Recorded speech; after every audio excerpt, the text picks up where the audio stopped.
अगर इंडिया कर सके तो फिर हम क्यों नहीं?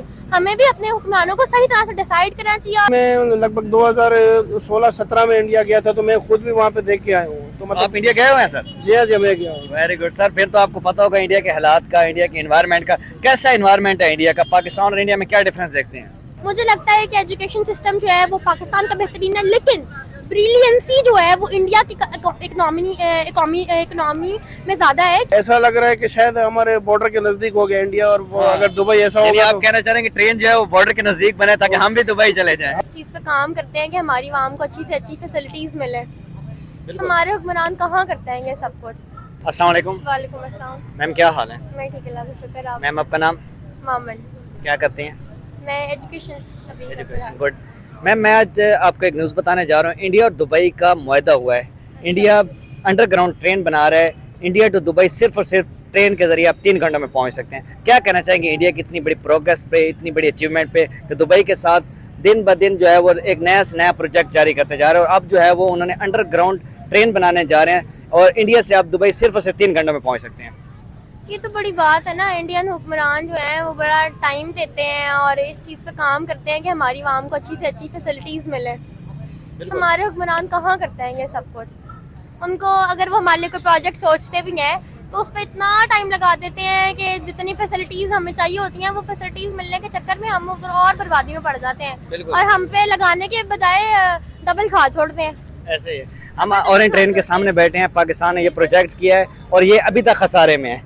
ये प्रोजेक्ट भी खसारे, और इंडिया जो ट्रेन चलाने जा रहा है दुबई टू इंडिया, वो उसमें उनकी इकोनॉमी को बहुत बड़ा फायदा होगा। आप जानते हैं मुझे भी रिसेंटली ये बात है, ऑरेंज ट्रेन में मैं चूँकि सफ़र करती हूँ तो मुझे इस चीज़ का पता चला कि ऑरेंज ट्रेन में अंदर ऑरेंज ट्रेन के कुछ थोड़ी बहुत पैसेंजर्स की फैसिलिटी के लिए कुछ थोड़ा बहुत कैफ़े या कुछ इस तरह की चीज़ मैंने जो है वो सजेशन दिया कि होना चाहिए। बिल्कुल। जिसपे कि मुझे उनके किसी वर्कर ने बताया ये कि इस चीज़ का मुआहदा भी हुआ था, सब कुछ डिसाइड हो गया था, अमेंडमेंट्स हो गई थी, लेकिन इसके बावजूद भी उन्होंने ये प्रोजेक्ट प्रॉपर इसलिए कंप्लीट नहीं किया और ये खसारे में इसलिए जा रहे हैं कि एक तो फैसिलिटीज़ देखिए आप थोड़ा थोड़ा करके देंगे। मुख्तलिफ सिचुएशन में, मुख्तलिफ सिनेरियोज में मुख्तलिफ चीज़ें होती हैं कि अगर आप कुछ चीज़ों में ऐसे होता है कि आप थोड़े थोड़े करके देंगे तो वो चीज़ जो है वो कारआमद होती रहती है और सक्सेसफुल हो जाती है चीज़। लेकिन कुछ चीज़ों में ऐसा होता है कि अगर आप थोड़ा थोड़ा के देंगे ना, कोसा कोसा देंगे, तो सहक के लोग जो है वो छोड़ देते हैं। उस चीज़ से बिलीव आपका उठ जाता है कि ठीक है भाई छोड़ो, हमें ये फैसिलिटी चाहिए। ऐसे होने से बेहतर है कि ना ही हो तो अच्छा है।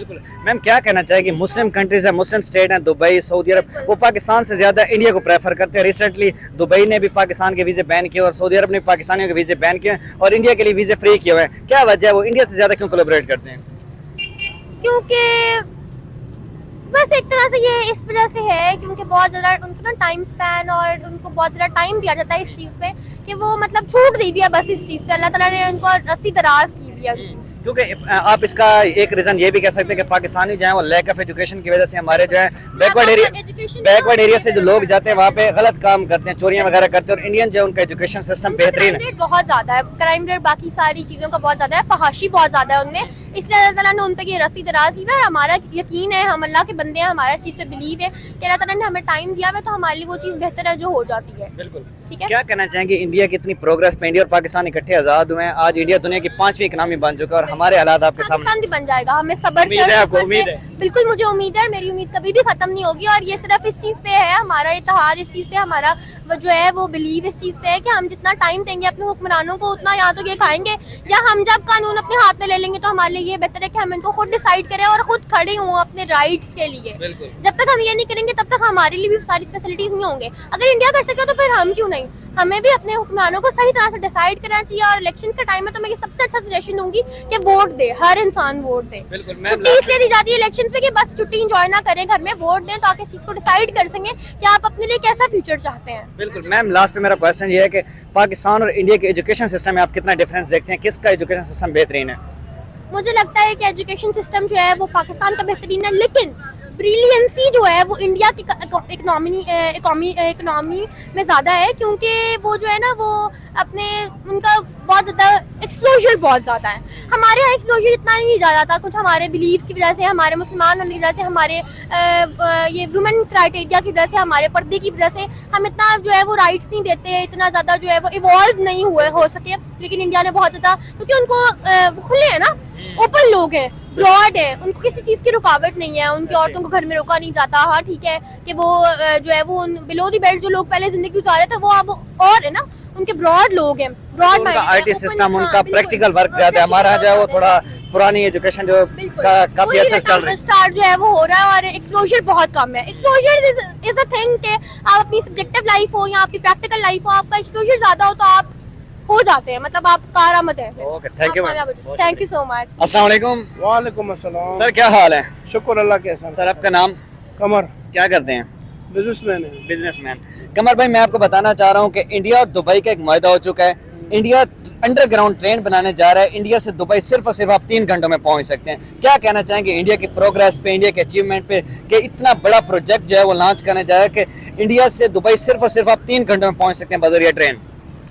ये तो सुन के मुझे बहुत ही मतलब एक शॉकिंग टाइप लगा, शॉकिंग टाइप लग रहा है कि अगर 3 घंटे में दुबई से हम इंडिया पहुंच सकते हैं तो पाकिस्तान में तो शायद कुछ सेकंडों में हम पहुंचेंगे। मैं पाकिस्तान से बोल रहा हूँ, जाहिर सी बात है हमारे नियर बाय है। बिल्कुल। तो ऐसा लग रहा है कि शायद हमारे बॉर्डर के नजदीक हो गया इंडिया और अगर दुबई ऐसा यानी होगा आप कहना चाह रहे हैं कि ट्रेन जो है वो बॉर्डर के नजदीक बने ताकि हम भी दुबई चले जाएं? हम भी दुबई चले जाए। और इतने शॉर्ट डिस्टेंस में अगर इतनी हाई टेक्नोलॉजी उनकी हो गई है, इतना मेगा प्रोजेक्ट अगर वो लेके आ रहे हैं तो माशाल्लाह बहुत ही अच्छी बात है। इसमें मतलब मैं अप्रिशिएट करूंगा क्योंकि घुमा फिरा के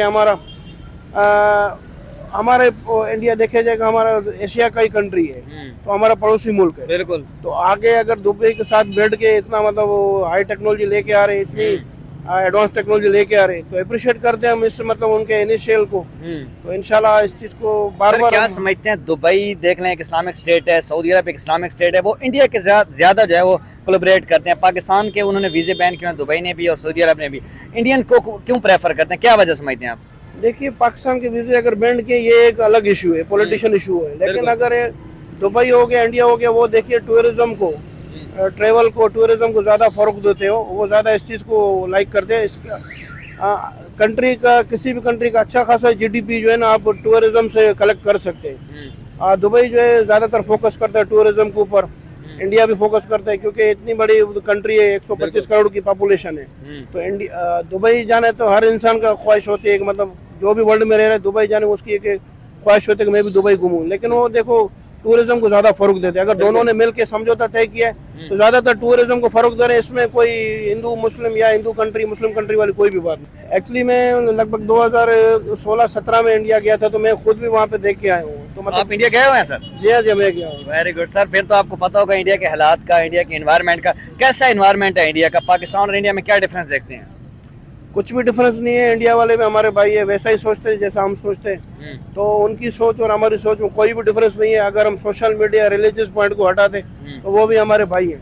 तो इंडिया की जो यूथ है, क्योंकि इंडिया एक जवान मुल्क है, यंग कंट्री है, तो वहाँ के जो यूथ की जो एक एनवायरनमेंट है ना वो ज्यादा आउट क्लास है। यानी ज्यादातर यूथ वहाँ बढ़ चढ़ के हिस्सा लेते हैं। वहाँ पे त्योहारों को मनाना, हर किस्म के त्योहार को मनाया जाता है, चाहे क्रिश्चियन का हो, चाहे मुस्लिम का हो, चाहे हिंदू मजहब का ही क्यों ना हो। बहुत मोहब्बत भाईचारा वाला वहाँ पे माहौल है और वहाँ पे मिला जुला माहौल है। मतलब एजुकेटेड अवेयरनेस है वहाँ पे। बिल्कुल सर, आप 8 साल पहले के उस वक्त का इंडिया और अब तो काफी इंडिया जो है वो प्रोग्रेस कर चुका है। अब तो बुलेट ट्रेन भी चला रहा है, अंडर वाटर ट्रेन भी चला रहा है। अब क्या देखते हैं कि इंडिया की इस तरक्की का राज किस चीज़ को समझते हैं? इंडियन गवर्नमेंट को समझते हैं कि मोदी जो है वो पिछले 10 साल से लगातार बैठे हुए हैं और हमारे जो है वो उस वक्त इन 10 सालों में 4 वज़ीर-ए-आज़म चेंज हो चुके हैं। ये सारा क्रेडिट जाता है पब्लिक अवेयरनेस के ऊपर। अगर पब्लिक देखिए किसी भी अपने कंट्री लीडर का, पीएम का, सीएम का, अगर उनकी इज्जत करती है, उनकी सपोर्ट करती है, इसका मतलब ये है कि जो सीएम का, जो पीएम का मिशन होता है ना, उसमें पब्लिक की सपोर्ट बहुत ज़रूरी है। किसी भी कंट्री को आगे ले जाने में पब्लिक की सपोर्ट बहुत ज़्यादा ज़रूरत है। उसमें मैं क्रेडिट सारा देता हूँ अपना इंडिया की पब्लिक के ऊपर। माशाल्लाह बहुत ही हाई थिंकिंग वाले लोग हैं वहाँ पे, उनकी सपोर्ट है। टैक्स पेड करते, खुशी से टैक्स पेड करते, ऐसा समझते हैं कि हमारे सर से एक बोझ उतर गया, वो टैक्स पेड करते हो। बिल्कुल सर, आपने इंडिया विजिट किया, मुझे थोड़ा सा उधर के हालात बता दें। इंडियन के लोग जो हैं वो पाकिस्तानियों से वाकई नफरत करते हैं जिस तरह हमारा मीडिया दिखाता है, या वो लोग आपको किस निगाह से देखते थे? नफरत की निगाह से देखते थे या मोहब्बत करने वाले लोग हैं? ये थोड़ा सा मुझे सच सच बताना है, जो भी वहाँ पे आपने फील किया है। जी हाँ जी, सच ही बताऊंगा। ऐसा नहीं कि मुझे यहाँ पे झूठ बोलने का कोई वो किया जाएगा, सच बोलने का इनाम दिया जाएगा। जो है रियलिटी है, वहाँ के लोगों के दिल में ऐसी कोई भी नफरत वाली बात नहीं है।